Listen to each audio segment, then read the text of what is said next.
Jaleswar block ସ୍ତରୀୟ ସାଂସଦ ଖେଳ ମହୋତ୍ସବ ଉଦ୍ଯାପିତ ହୋଇଯାଇଛି।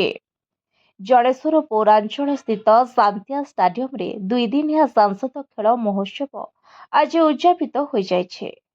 ମୁଖ୍ୟ ଅତିଥି ଭାବେ ବିଡିଓ ଗୌରାଙ୍ଗ ଚରଣ ଘୋଷ, ମୁଖ୍ୟ ବକ୍ତା ଭାବେ ପୌର କାର୍ଯ୍ୟନିର୍ବାହୀ ଅଧିକାରୀ ହେମନ୍ତ ସିଂ, ଆଇଆଇସି ଅଶୋକ ବାରିକ, ସାଂସଦ ପ୍ରତିନିଧି ବ୍ରଜମୋହନ ପ୍ରଧାନ, ତହସିଲଦାର ସତ୍ୟଜିତ ମହାନ୍ତି, କ୍ରୀଡ଼ା ସଂଯୋଜକ ତନ୍ମୟ ଚାନ୍ଦ, ସହ ସମ୍ପାଦକ ଦୁର୍ଗାଶଙ୍କର ଜେନା ପ୍ରମୁଖ ଯୋଗଦେଇ ଖେଳାଳିଙ୍କୁ ଉତ୍ସାହିତ କରିଥିଲେ।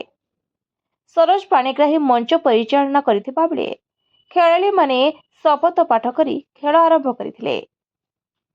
ଅନ୍ୟମାନଙ୍କ ମଧ୍ୟରେ କାଳୀଚରଣ ଦାସ, ରାଜେଶ ଖଟୁଆ ପ୍ରମୁଖ କାର୍ଯ୍ୟକ୍ରମକୁ ପରିଚାଳନା କରିଥିଲେ।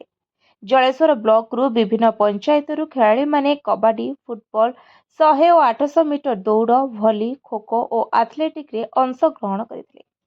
କୃତି ଖେଳାଳିଙ୍କୁ ପୁରସ୍କାର କରାଯାଇଥିବା ବେଳେ ସେମାନେ ଜିଲ୍ଲା ସ୍ତରୀୟ ଖେଳକୁ ଯିବେ ବୋଲି ଜଣାପଡ଼ିଛି।